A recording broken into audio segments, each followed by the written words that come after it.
Hello everyone, and welcome back to your daily government and financial news update. In today's video, we'll be discussing President Biden's student loan forgiveness, the current efforts being made to have that overturned, and we'll also be going over one lawsuit from a former Senate hopeful taking place, giving his reasons on why the Supreme Court should overturn Biden's executive order. Other than that, I'll also be going over some key updates in the stock market and Bitcoin. Now, as always, I am definitely interested in hearing your thoughts on everything, and I wanted to thank everyone for giving my videos likes and sharing them, as that certainly helps push these videos out to other people like you.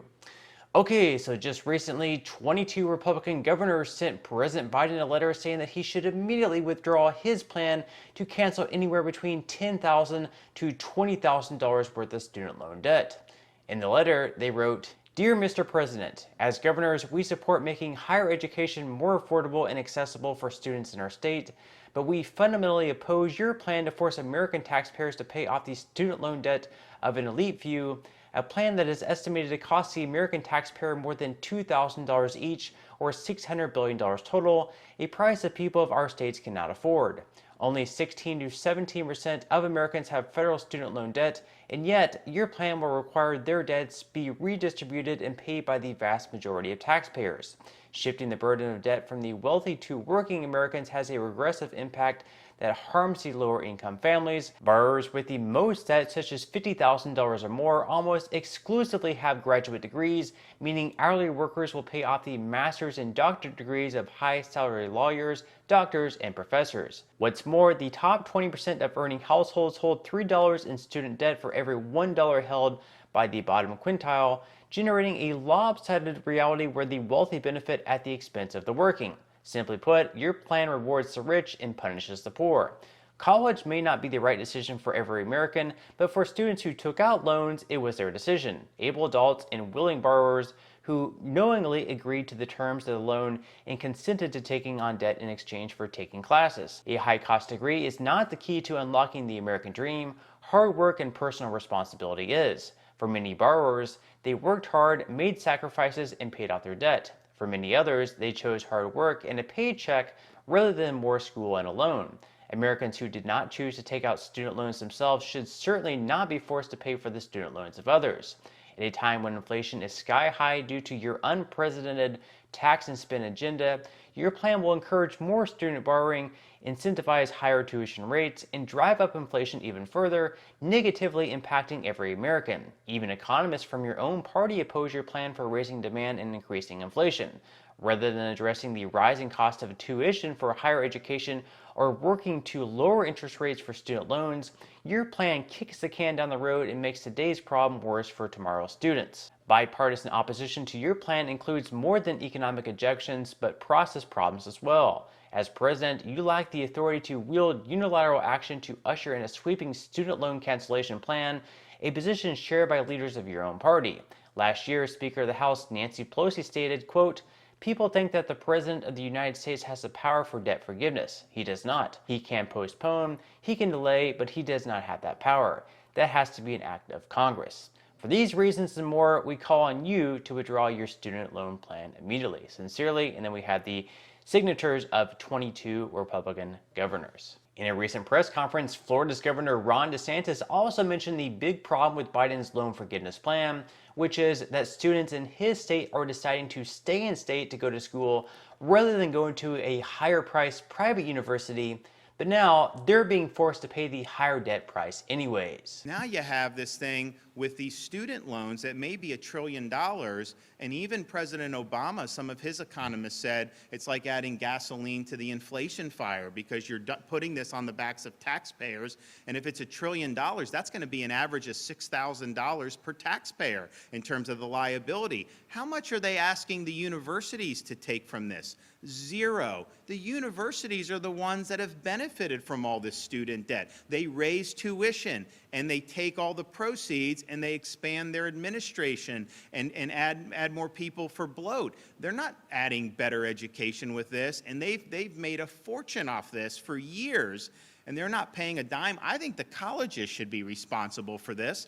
They're the ones that have pushed a lot of the students to do it. It should not fall on the taxpayer. But I'll tell you this, in Florida, one of the things I'm proud of, since I've been governor, state universities, there have been 0 increases in tuition for our state universities.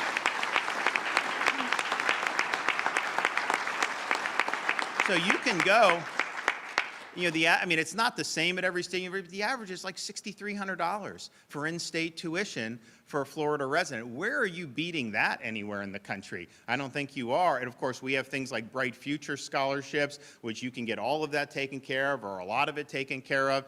So we're very proud that we have options for people that's not going to thrust them into the poorhouse with $100,000 in debt. And so a lot of students in Florida have said, okay, we have affordable tuition, I can do Bright Futures. I'd rather do that than take out $100,000 in some private university out of state. And so they do that because they don't want to be a lot in debt. And then it turns out, the debt is good. They're going to have to pay the debt anyways because of what they're doing with this. And so now, conservative groups have already launched a national search looking for prospective plaintiffs to challenge the student loan bailout in court, where they'll need to find someone who can say that they were personally impacted in a negative manner by this move by President Biden.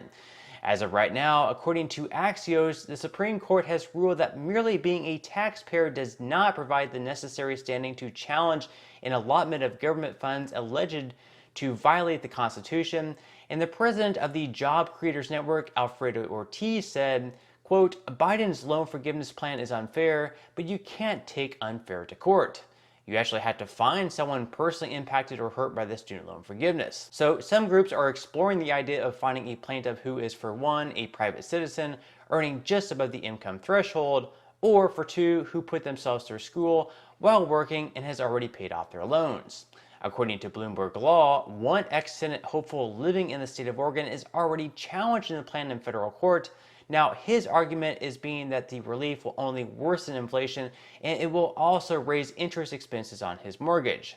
He's arguing that, for one, Biden improperly relied on a 2003 law as the basis to reduce or eliminate the obligation to repay federal student loan debt in response to the COVID-19 pandemic, and for two, that it needs to clear approval from Congress in order to eliminate debt on a wider basis. Now, the 2003 law allows the Department of Education to waive federal student loan debt requirements to support borrowers in an emergency, such as maybe a natural disaster or war. So in this case, Biden said that the COVID-19 pandemic is an emergency, so he's using COVID as an excuse to cancel up to $20,000 worth of student loan debt per person.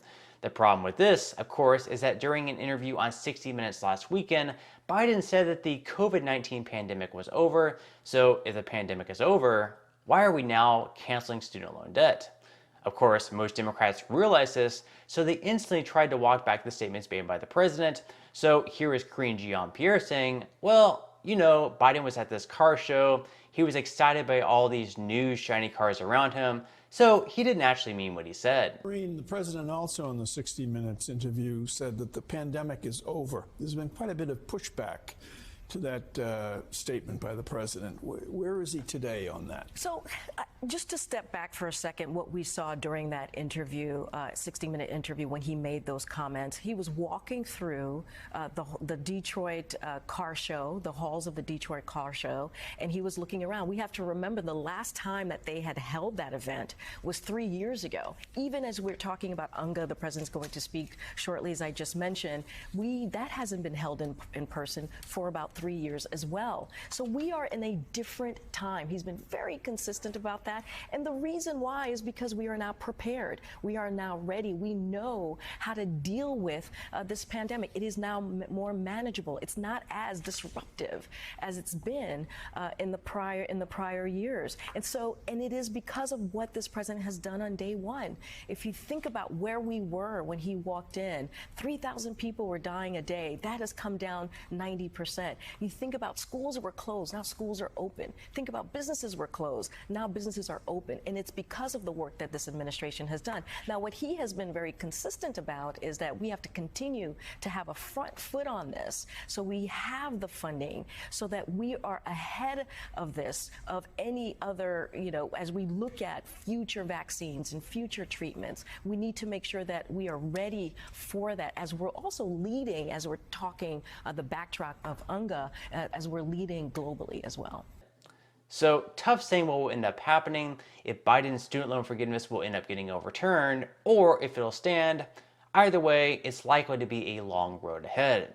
Now, in some money news, one day after the Fed hiked interest rates another 0.75 of a percentage point, the third in a row, stocks saw another drop, with the S&P 500 falling by 0.84%, the Dow Jones down by 0.35%, and the Nasdaq also in the red by 1.37%.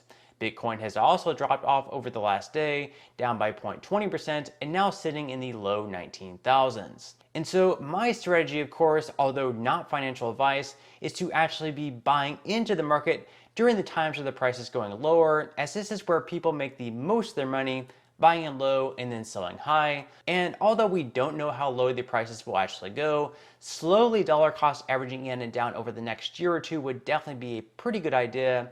Now, with that said, if you would like to receive up to 12 free stocks and $5 worth of Bitcoin, in the comment section below, I will be leaving a link where you can receive just that from my partner in Webull. And even if you don't feel like investing at this time for whatever reason, once you receive the free stocks, what you can always do is just sell them for what they're worth and then transfer that money right back to your bank account. So in total, you should be receiving a value of at least $50 or more from these free stocks. Some people have actually received over $3,000 in the past, but either way, you can really just think of this as just some free extra money with just a few minutes of work. But on that note, I'm going to go ahead and wrap up this video. If you enjoyed the content in today's video and you would like to see more like it, I would encourage you to give this video a like, subscribe to my channel, and make sure to ring the notification bell. That way you won't be missing any of my future videos. And until next time, I hope you have a wonderful rest of your day, and I'll see you in the next video. Okay, so just one more thing, guys. So my wife and I recently made a YouTube channel that we have been working on over the last years. What we're doing is we're just going into some different stores, showing what the prices are for you guys interested in buying like certain decor, whether that be like Thanksgiving, Christmas, 4th of July. Trying to find the best deal for you guys. So if you would like to subscribe to that channel, we are trying to get that up to 1,000 subscribers. Right now, we're just slightly over 400. So if those types of videos would be of interest to you, we would greatly appreciate if you would give that channel a subscribe to try to get us closer to that 1,000 subscriber mark. So thank you guys once again, and I hope you have a wonderful rest of your day.